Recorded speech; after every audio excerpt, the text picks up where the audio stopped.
Alright, so hi. Now, if you don't already know, I'm currently living in Germany. And if you take a look around the room, you're gonna realize that it's different than what it used to if you've seen one of my older videos. And that's because I'm moving out. And I'm gonna be telling you why you should be moving out too.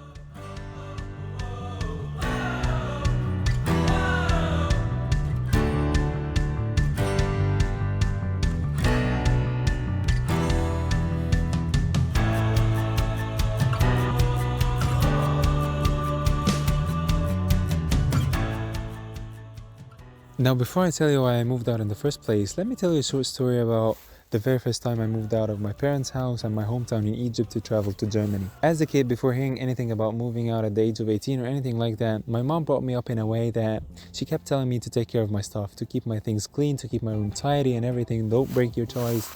And she always kept throwing some responsibility, some sort of responsibility on me, no matter how small. And with time, I started feeling like I want to carry more responsibility. I want to be more independent, till a point that I felt like, when you're a kid and you build a pillow fortress, or you want to have a small place in the house where you're in control of what's going in and out and keeping the place clean.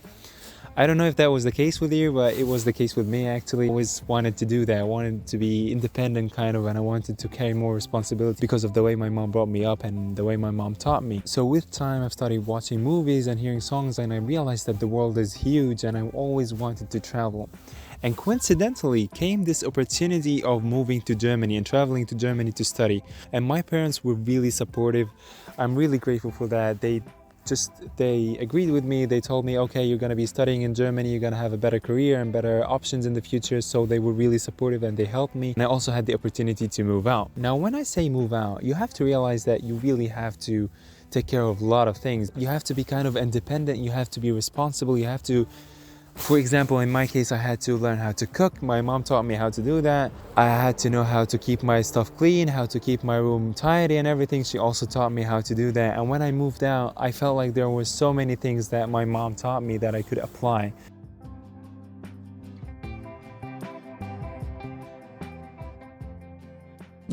Okay, hi. So, welcome to my new place. I'm still organizing everything and putting everything in its place. It's a work in progress, but I'm almost done with everything. And this is gonna be my new home for the next year or so. So without further ado, let's head straight into the 8 reasons why I think you should be moving out if you're still living with your parents. So before we start, I wanna apologize for the echo if you notice any echo, because the walls are empty as you can see, so it can be a bit echoey. Okay, so first and foremost, starting with the most important reason in my opinion, which is self-discovery. So moving out of your parents' home and living on your own is one of the best ways to really discover who you are and what you want to do with yourself. So this is a phase where you're gonna have to go through many ups and downs on your own. This is a phase where you're gonna have to go through many emotions, many hardships, and if you come on top, you're gonna feel like you came to understand the world better, because you came to understand yourself better. So even simple things like knowing which meal is your favorite to cook, or even buying furniture for your room and kind of manifesting your soul and manifesting the things that resonate with you and the things that you want to see, is just an amazing feeling, because you feel like you're finally expressing yourself in a way that no one is controlling. I'm expressing myself with the things around me, with the things I'm eating, with the way I'm wearing my clothes, the things that I'm buying, everything. It's just me. I'm manifesting myself, and I'm discovering what I like to do and who I really am. And I couldn't really get this experience, and I couldn't get this feeling while living with my parents. So the second reason is also really important in my opinion, because it impacts a lot of aspects in our lives, and that is conquering the fear of being alone. Now, loneliness is a terrifying thought for all normal human beings. Even the worst type of tortures is like putting someone in a small room alone. It's just too hard for humans. Humans weren't really made to be alone or secluded or isolated. They were made to be in kind of communities and with others. But that doesn't mean that you shouldn't learn how to be alone on your own for a while. Now, when you move out, you're gonna be alone with your thoughts in a room for a while, and it might take a bit longer than you think. It might be a week, it might be a month, but you're gonna have to learn how to deal with this loneliness. Now, it's not gonna be easier, like you're not gonna like loneliness. Some people do, but you're gonna be able to deal with it. You're gonna be able to get rid of this fear, and this fear can sometimes control us. So the way I'm thinking about this, or the way I'm talking about this, is like thinking about it as a sort of skill. Not being afraid of being alone makes you feel free. So let's think about this as some sort of skill for a second. Not being afraid in some situations can really be freeing. So for example, let's say you're in a situation where you have this friend and this friend is gaslighting you or forcing you to do things that you don't really agree with. And you do these things that you don't agree with because you're afraid of losing this person and because you're afraid of being alone. Now, this is not me telling you, okay, everyone is gonna have less meaning, but I'm talking about not being afraid of losing the people who are actually harming you because you're gonna be alone, because you're gonna end up alone for a while, and because you're gonna have to find new friends. This shouldn't be a problem. After you learn how to deal with loneliness, you're gonna be okay with being alone for a while to find people who resonate with you, people who are vibrating at the same frequency as you do.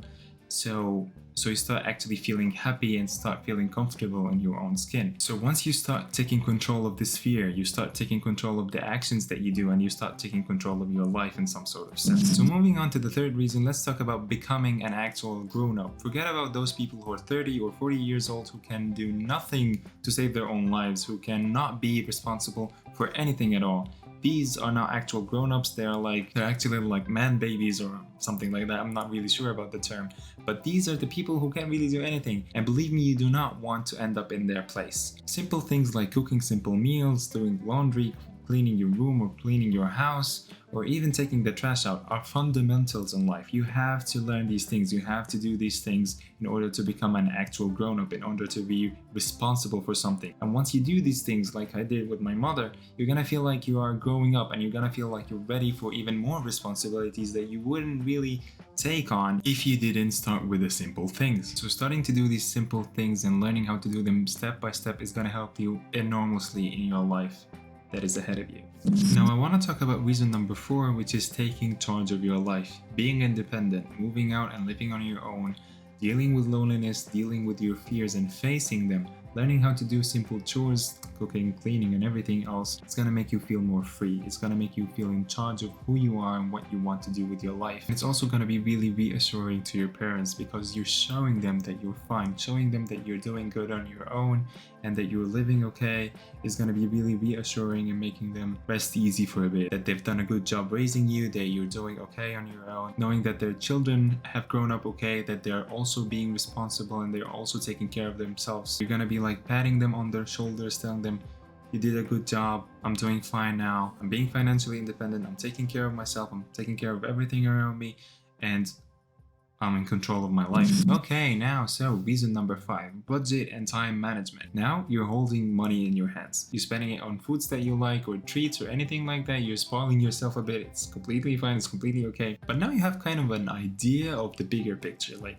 okay, there are some things that I have to pay, there are some bills that are gonna be due, or some debts that I have to pay off. So many things that you have to take into consideration now. So you're gonna be valuing money more. And what's better is if you started working and earning this money, it's gonna be, okay, this is my hard-earned money. I don't wanna spend it on anything that's gonna be useless or anything that I don't actually really want or really need. So just the fact that knowing that you are on a budget can change so many things about you. Like, for example, let's say you usually get brunch from a restaurant or a cafe at some place, and you start realizing that, okay, I'm spending so much money on that food, let's just make breakfast at home, it's gonna be cheaper. And you slowly start to change. You order less food from outside, or you go out less frequently to eat outside or anything like that. And this is the sort of mentality you're gonna have because you're dealing with money on a serious base now. You know that you don't have unlimited amount of money, so you want to spend it as wisely as possible on the things that you really like and the things that you really want to do. And also the same things apply to time. You create some sort of schedule, some sort of plan. Oh damn, I have to cook for the next few days, or I have to wash my clothes and do the laundry because otherwise I'm not gonna have anything to wear, or clean my room and clean my house because it's gonna be filthy otherwise. And all of these things, you're gonna be having some sort of shape and some sort of routine in your day and thinking like, okay, this is gonna be tying me down, all this routine and plan and everything, it's so rigid. But the thing is, you have to do these things, and doing these things is gonna be more freeing than you think they are, because you're always gonna feel the guilt, like, oh my god, I have to do this and that, and I didn't do any of them, and I didn't do anything productive, and I wasted all of my day. But if you did actually do the things, and if you cooked and if you cleaned, they're gonna have a lot of time in your day freed up to do whatever you want to do. But now, not having any kind of guilt or like overthinking anything, oh, I have to do this and that, because you've already done these things. And this sort of shaping your life gives you a lot of meaning, because it gives you a lot of confidence. No, I'm actually someone who can get committed to something. I'm actually someone who can be responsible for something and do these things right. And if anyone told me otherwise, I'm not going to be believing them, because I'm going to be telling them, no, I'm taking care of myself. I'm taking care of all the chores. I'm taking care of my studying, my work, and everything is in order. You cannot just come and tell me, okay, you cannot do this or that. No, I'm gonna have so much self-worth and so much confidence because I know I can do these things, and because I know I can take care of myself. Okay, so reason number 6 might be something that you might not relate to, but this was the case for me, which is understanding your parents better. Now, when you do all of these things that I've mentioned, you start realizing how painstaking the process of bringing up a kid is, how much time, money, and effort they've invested in you, in your siblings, to raise you and to give you a good childhood and give you good memories and everything else. I've always been grateful to my parents, but when I traveled, I just came to the conclusion that I should be much more grateful to them, because I never realized how much effort that they've invested and how much time that they've invested in me. Doing the chores, cleaning, cooking, and doing everything, you realize after doing these things how much time they actually take. So by doing a fraction of the work, you start to understand them better. You start to realize what they actually did and what they actually went through in order to have you. And this, in my case, made the relationship between me and my mom and dad much better and much stronger, in my opinion, because I came to understand them more. I came to understand where they're coming from. So many things that my mom used to tell me when I was young, I didn't really understand them. It didn't make sense back at the time because I didn't know what she was thinking about. And when I traveled and when I went through some things and some hardships on my own, I started to realize like she was right, and she actually told me these things out of the good of her heart, like to protect me from something or to teach me something. I didn't really know why she did this at the time, but now I do, and I mostly understand everything that my mom used to tell me or to teach me back at the time now, because I've went through some things as well. Okay, so let's get into the next part, which is living in a shared flat. Now, from its name, you're sharing a flat, you're sharing an apartment with other people. And living in a shared flat can have so many lessons to offer. For example, let's talk about adaptability. Being more flexible and adapting to the people you're living with can be really useful in your practical life. So for example, you know that people are kind of similar in so many ways, and they could also be really different. And adapting to other people and seeing their lifestyle can really help you pick up on good habits, for example, that you could learn from them. For example, let's talk about learning a couple of tips and tricks from them, or knowing a better way to cook the dish that you like cooking, or knowing a better way to clean, or how they separate the colors. All of these things are gonna be things that you can learn from the people you're living with. And it's an experience you can't just have anywhere else unless you're living with people you didn't live with before, who have different families and different culture, for example. Being more flexible and see what they like doing, so you might join them, for example, in a new activity and learning more about them and they learn more about you. It's just something that can teach you a lot about yourself and a lot about the world as well. Moving on to the last point and the last reason number 8, which is setting boundaries. Now, this is something that you have to learn, and this is a skill that you have to acquire at some point or the other, which is setting boundaries between you and other people. Telling people what they can and cannot tell you or do to you, or the stuff that belongs to you, is something very important in order for you to lead a happy life and a comfortable life. So setting boundaries with people and telling them, no, this shouldn't be going this way, even though it might be uncomfortable at points, even though it might feel awkward at other points. So let's say someone made a mess in the kitchen and they didn't clean after. Tell them, no, this is not right, you have to clean up your own mess. Or someone playing music late at night, you tell them it's actually very late at night, you shouldn't be playing music right now. Being open about these things and talking about them is gonna be a bit uncomfortable, it's gonna be a bit awkward, but it's also a necessary step in order for you to live in a harmony and live in a more comfortable way. These were my 2 cents. I would be really glad if you told me about your experiences, if you were living alone or if you're living in a shared flat. I really hope you enjoyed this video and I hope you learned something new, and I'm completely supporting your choice if you decide to move out your parents' house. Anyway, if you liked this video, if you enjoyed this video, then make sure to like and subscribe, and I'll see you in the next video. Bye!